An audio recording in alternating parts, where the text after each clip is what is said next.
This is Sumitra and welcome to TET Manthan. तो अभी हम लोग डिस्कस करने वाले हैं 4 जनवरी की आपकी आंसर की। और फिर मैं कहूँगी इस वीडियो के यूट्यूब के कमेंट सेक्शन में आप लोग मुझे ज़रूर बताएं कि नेक्स्ट आंसर की आप कौन सी चाहते हैं।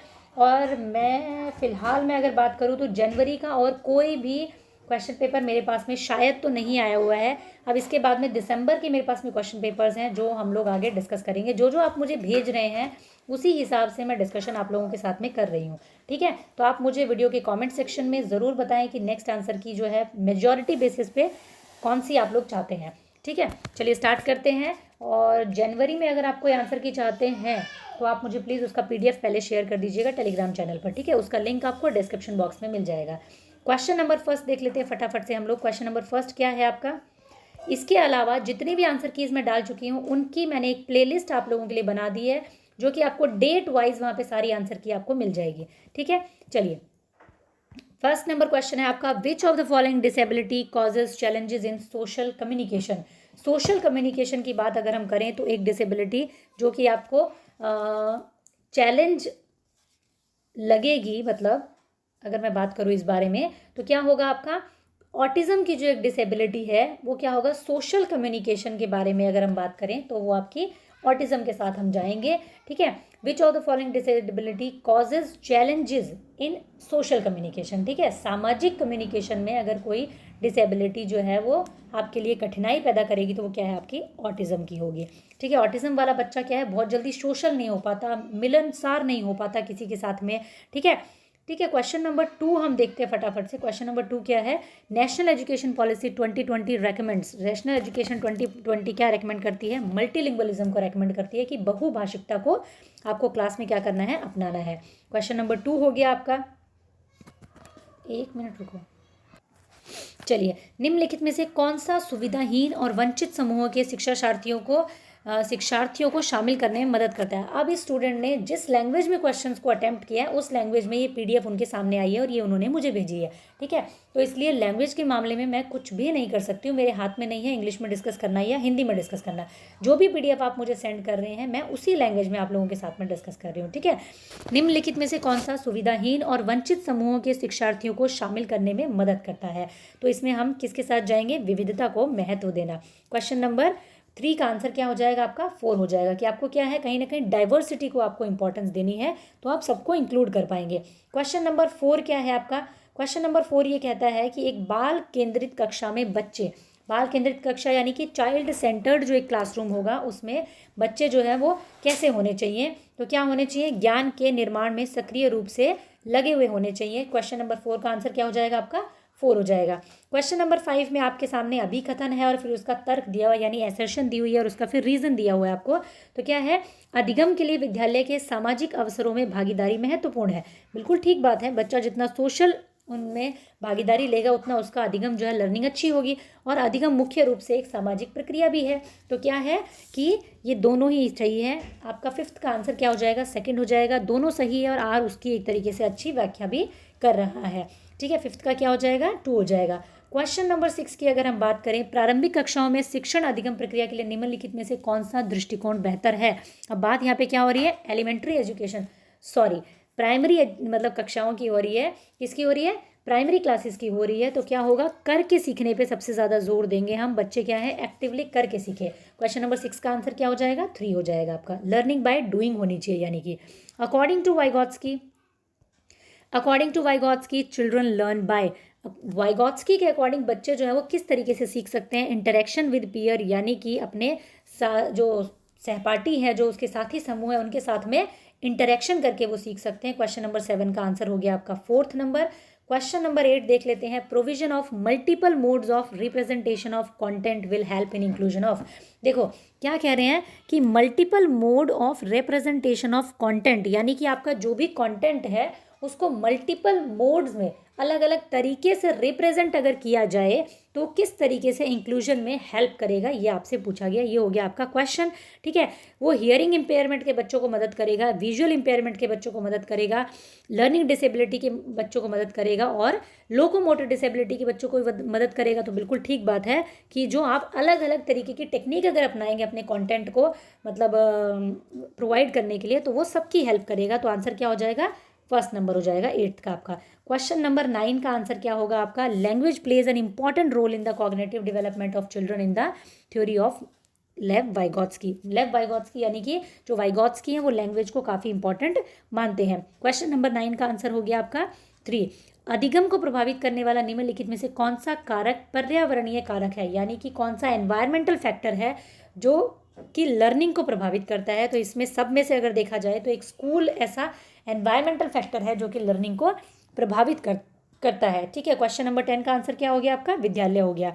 ठीक है, फिर आता है क्वेश्चन नंबर 11 आपका। क्वेश्चन नंबर 11 क्या है, निम्नलिखित में से कौन सी शैक्षणिक पद्धतियां जो है आपकी शिक्षण अधिगम प्रक्रिया में सकारात्मक योगदान नहीं देती है, यानी एक पॉजिटिव कंट्रीब्यूशन जो है उनका नहीं होता है, ऐसी कौन सी शैक्षणिक पद्धतियां हैं आपकी। तो क्या होगा आपका, परीक्षा केंद्रित कठोर शिक्षण रणनीतियाँ। जब भी आपको परीक्षा से रिलेटेड कठोर रणनीतियाँ बनी हुई मिलेंगी तो क्या होंगी, वो सकारात्मक सहयोग में हम उनको नहीं गिनते हैं। तो क्वेश्चन नंबर 11 का आंसर क्या हो गया आपका, 3 हो गया। ठीक है, निम्नलिखित में से कौन सा सही सुमेलित युग्म है। यहाँ पे क्या है, अभी कुछ स्टेजेस दी हुई है और उनके साथ में उनका कैरेक्टरिस्टिक्स दी हुई है, वो आपको क्या करना है, मैच करना है और देखना है कौन सा सही है। तो क्वेश्चन नंबर 12 में आपका सबसे अच्छा जो एक जोड़ा बनता है वो क्या बनता है, अच्छा लड़का अच्छी लड़की जो विन्यास है, अभिविन्यास है, ये दूसरों के साथ भला बनकर अनुमोदन हासिल करने का एक तरीका है। जब बच्चे कुछ अच्छा बिहेव करते हैं तो वो क्या करते हैं, दूसरों के साथ में अच्छा बिहेव करके और अनुमोदन अर्जित करते हैं, प्रशंसा अर्जित करते हैं कि भाई मुझे कोई अच्छा लड़का कहे, अच्छी लड़की कहे, इसलिए वो क्या करते हैं, मॉरलिटी को अपनाते हैं। ठीक है, हिंदी में जितना मैं इस क्वेश्चन को समझ पाई हूँ मेरे हिसाब से आंसर जो है वो 2 होना चाहिए, क्योंकि बाकी जो है वो मैच नहीं करते हैं तीनों ही आपस में। ठीक है, तो 12th का आंसर क्या हो जाएगा, 2 हो जाएगा। मेरी तरफ से 99.9% या ये कहूँ 100% यही आंसर होगा। निम्नलिखित में से कौन सा स्थूल कोशक के उपयोग का एक उदाहरण है। स्थूल यानी कि आपका ग्रॉस मोटर स्किल जो होती है आपकी, फाइन मोटर स्किल को कहते हैं सूक्ष्म और ग्रॉस को कहते हैं स्थूल। तो पेंसिल पकड़ना, किताब के पन्ने पलटना, एक मटर को पकड़ना, वो क्या हो गया, वो आपके फाइन मोटर स्किल्स हो गए, और एक पैर पर संतुलन बनाना स्थूल कोशक हो गया। तो यानी कि 13 का क्या हो जाएगा, 2 नंबर आंसर हो जाएगा। The period from 2 to 6 years is referred to as early childhood. ठीक है, पीरियड कौन सा, 2 to 6 ईयर्स का जो आपका पीरियड होता है वो कौन सा होता है, अर्ली चाइल्डहुड का होता है। ठीक है, 15 की अगर हम बात करें, हार्वर्ड गार्डनर के सिद्धांत में डैश बुद्धि वाले व्यक्ति वनस्पतियों जीवों की विभिन्न प्रजातियों की सुंदरता को पहचान कर सकते हैं, यानी नेचर से रिलेटेड जिसकी समझ होगी उसको हम क्या कहेंगे, नेचुरिस्टिक बुद्धि कहते हैं, प्रकृतिवादी कहते हैं आप। ठीक है, तो 15 का क्या हो गया, फर्स्ट नंबर आपका आंसर हो गया। 16 की अगर हम बात करें, क्वेश्चन नंबर 16 क्या कहता है, एक शिक्षक द्वारा पढ़ाए जाने वाले विषय वस्तु को छात्रों के दैनिक जीवन के अनुभव में से जोड़ना चाहिए। ठीक बात है, बिल्कुल। बच्चे स्कूल में जीवन के बहुत से महत्वपूर्ण अनुभव लेकर आते हैं जिस पर शिक्षिका को ध्यान देना चाहिए। तो बिल्कुल ठीक बात है।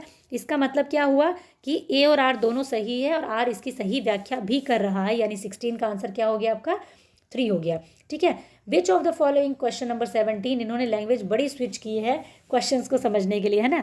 Which of the following is an example of intrinsic motivation. Intrinsic motivation का एग्जाम्पल क्या होगा, learning a new language out of interest. एक नई भाषा को सिर्फ और सिर्फ किसके लिए, इंटरेस्ट के लिए सीख रहे हैं, तो क्या होगा आपका, ये इंट्रिंसिक मोटिवेशन होगा। इसका कोई बाहरी कारण नहीं है लैंग्वेज को सीखने का, अपने इंटरेस्ट से एक नई भाषा को सीख रहे हैं, तो क्या होगा, इंट्रिंसिक मोटिवेशन है। 17 का आपका 3 हो जाएगा।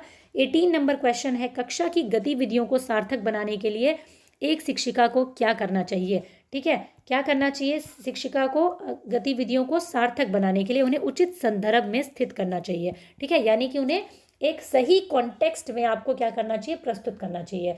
ठीक है, हाँ, क्वेश्चन नंबर 18 का क्या हो गया, फर्स्ट हो गया आपका। ठीक है, बोल बोल के ना मेरा गला बैठ गया है पिछले 2 दिनों से।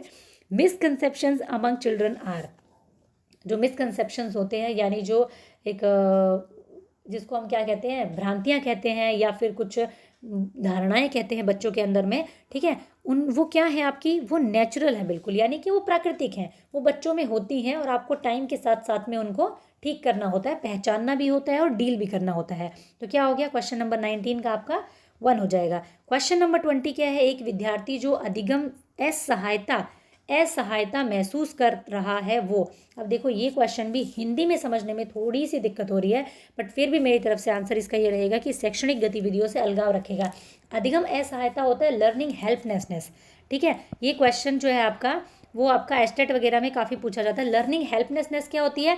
भाई आप किसी भी एजुकेशन के फील्ड में या कहीं भी कोई भी एग्जाम में आप बहुत टाइम से लगे हो, अब आप सीटेट में लगे हुए हो बहुत टाइम से, 2 बार 3 बार में अगर आपका क्लियर नहीं होगा तो क्या होगा, आपका एक तरीके से थोड़ा सा अलगाव होने लग जाएगा उससे। 3 4 5 बार करने के बाद आप दुखी हो जाओगे और आप कहोगे यार मैं तो फॉर्म नहीं भरूंगा इस बार। उसको हम क्या कहते हैं? लर्निंग हेल्पलेसनेस कहते हैं। जब बार बार असफल होने पर आप उस चीज़ से दूर हटना चाहते हैं तो वो होता है लर्निंग हेल्पलेसनेस। ठीक है, तो इसीलिए मेरी तरफ से आंसर इसका 4 होना चाहिए 20th का।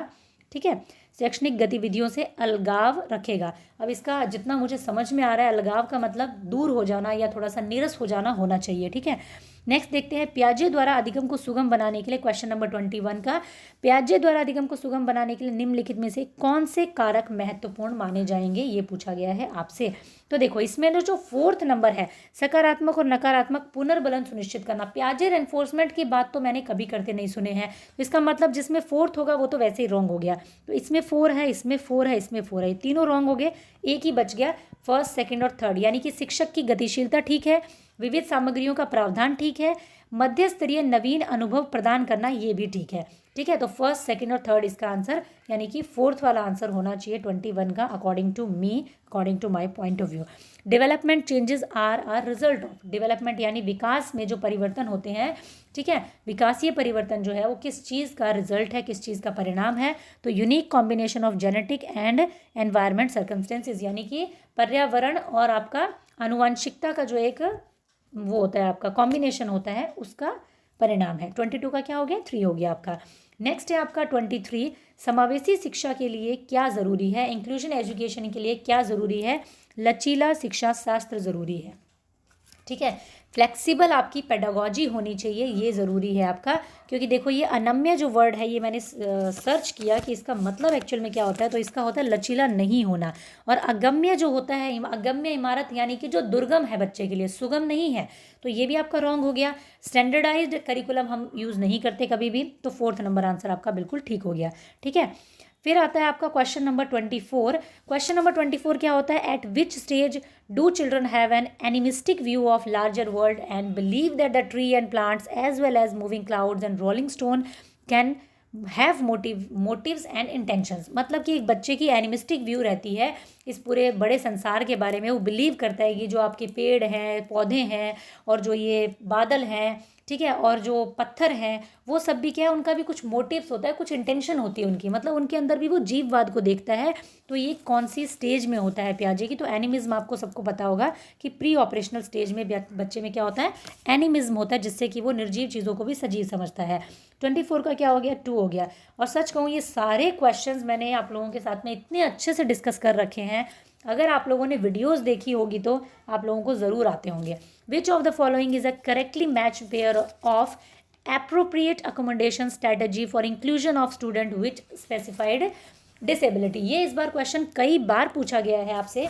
इसमें क्या पूछा जाता है बेसिकली कि एप्रोप्रिएट एकोमोडेशन क्या होगा बच्चे के लिए, जिन बच्चों को दिक्कत है, ठीक है भाई, जिसको कोई भी लर्निंग डिसेबिलिटी है, उसके लिए एकोमोडेशन एप्रोप्रिएट क्या होगा, मतलब आप ऐसी कौन सी सुविधा देंगे उसको कि वो सारे बच्चों के साथ में इंक्लूजन करके चल सके। ठीक है, तो क्या होगा इसका आंसर मेरे हिसाब से होना चाहिए डिसकैलकुलिया वाले को आप क्या करेंगे? कैलकुलेटर का प्रोविजन दे देंगे, क्योंकि उसको दिक्कत कहाँ है, उसको सिर्फ एक ही चीज़ की दिक्कत है कि वो कैलकुलेशन में गलती कर रहा है। तो आपको अगर उसको इंक्लूजन करना है बाकी बच्चों के साथ में, तो आप उसको कैलकुलेटर का प्रोविजन दे देंगे। ठीक है, हियरिंग इम्पेयरमेंट वाले बच्चे को ऑडियो टेप देकर के आप क्या करेंगे? विजुअल इम्पेयरमेंट वाले बच्चे को पिक्चर बुक्स देना उसका मजाक उड़ाने बराबर है। डिसलेक्सिया वाले बच्चे को रिटर्न असाइनमेंट देना बिल्कुल ही वाहियात बात होगी। तो ये तीनों क्या है आपके? मैच नहीं करते हैं। डिसकैलकुलिया वाले को आप प्रोविजन दे सकते हैं कैलकुलेटर का। तो 25 का क्या हो गया? फर्स्ट हो गया आप। ठीक है, चलिए नेक्स्ट देखते हैं 26 का। आप 26 क्या है आपका? शिक्षकों को बच्चों का आकलन करने के लिए विभिन्न प्रकार की आकलन तकनीक और विधियों का प्रयोग करना चाहिए। ठीक बात है, बिल्कुल। कोई भी एक मूल्यांकन तकनीक बच्चे की प्रगति और विकास के क्षेत्रों में जानकारी प्रदान करने में सक्षम नहीं है। दोनों बात बिल्कुल सही है, और 3 इसका आंसर हो जाएगा कि ए और आर दोनों सही है, और आर सही व्याख्या करता है ए की। ठीक है, चलिए 27 नंबर क्वेश्चन क्या कहता है? ये कहता है कि एक शिक्षिका ये धारणा रखती है कि लड़के बहुत अधिक बुद्धिमान होते हैं और जोखिम लेने वाले होते हैं, और लड़कियां आज्ञाकारी और ईमानदार होती हैं। ठीक है, तो ये लड़कों के बारे में कुछ अलग बात सोचती हैं, लड़कियों के बारे में कुछ अलग राय रखती है। तो इनका जो बिहेवियर है वो क्या है? जेंडर पक्षपात का है। ठीक है। जेंडर आपका बायसनेस के बारे में बात हो रही है। यहाँ पे 27 का आंसर क्या हो जाएगा, 2 हो जाएगा। ठीक है। 28 क्या है आपका, निम्नलिखित में से कौन सी स्थिति सीखने के लिए आकलन को नहीं दर्शाती है। तो कौन सी स्थिति नहीं दर्शाती है, प्रदर्शन बढ़ाने के लिए छात्रों के बीच लगातार तुलना की जाती है। ऐसा नहीं होता है कभी भी सीखने के लिए आकलन में कि लगातार प्रदर्शन बढ़ाने के लिए उनके बीच में तुलना की जाए। ठीक है, तो ये एक नेगेटिव ऑप्शन है। 28 का क्या हो गया आपका, 2 हो जाएगा। ठीक है। Which of the following help learners evaluate their own learning and check their understanding. जब भी अपनी लर्निंग, अपनी थिंकिंग के बारे में चीज़ें अब बात की जाती है तो उसको कहते हैं मेटाकॉग्निशन। 29 का क्या हो गया आपका, सेकंड नंबर आंसर हो गया। ठीक है। क्वेश्चन नंबर 30 क्या है आपका, इसमें भी अभी कथन है और एक कारण है। वो क्या है आपका, शहरों में बच्चों का बहुत सारा खेल उन रियलिटीज़ टीवी शो पर आधारित होता है जो वो देखते हैं। बिल्कुल ठीक बात है। कहीं ना कहीं जो बच्चे आजकल टीवी में देखते हैं, जैसे आप मतलब किसी बच्चे को ले लीजिए, चाहे आप मेरे बच्चों को ले लीजिए, वो क्या करते हैं, सारा दिन जो भी वो कार्टून में देखते हैं उसी को वो वापस से प्ले करते हैं। ठीक है, उसी को वो अपनी पूरी दिन में खेलते रहते हैं, जो भी वो कार्टून में देखते हैं। ठीक है, उनके कैरेक्टर्स को प्ले करते रहते हैं। इन दोनों परिवार और साथियों के अलावा मीडिया बच्चों के समाजीकरण का एक महत्वपूर्ण माध्यम बनता जा रहा है। बिल्कुल ठीक बात है, दोनों बातें बिल्कुल सही है। तो क्वेश्चन नंबर, इसका आंसर क्या हो जाएगा, 1 हो जाएगा। ए आर दोनों सही है और आर सही व्याख्या करता है ए की। ठीक है, तो चलिए ये मेरी तरफ से था। वीडियो को प्लीज़ लाइक कर दीजिए सभी लोग, और इसके बाद मेजॉरिटी बेसिस पे आप लोग कौन से पेपर की आंसर की चाहते हैं वो प्लीज़ कमेंट सेक्शन में बताइए। सारे अलग अलग लिखने की बजाय एक स्टूडेंट अगर लिखता है जैसे कि भाई मुझे 22 दिसंबर की आंसर की चाहिए, तो आप उस कमेंट को ज़्यादा से ज़्यादा लाइक कर दीजिए, तो मैं समझ जाऊंगी कि 22 दिसंबर की आंसर की आप सभी को चाहिए। ठीक है, अदरवाइज़ फिर मैं एक सीक्वेंस में दिसंबर की आंसर की को स्टार्ट कर दूंगी, 21, 22, 23, 24, 25 इस तरीके से। ठीक है, चलिए, thank you, keep learning, keep supporting and keep sharing.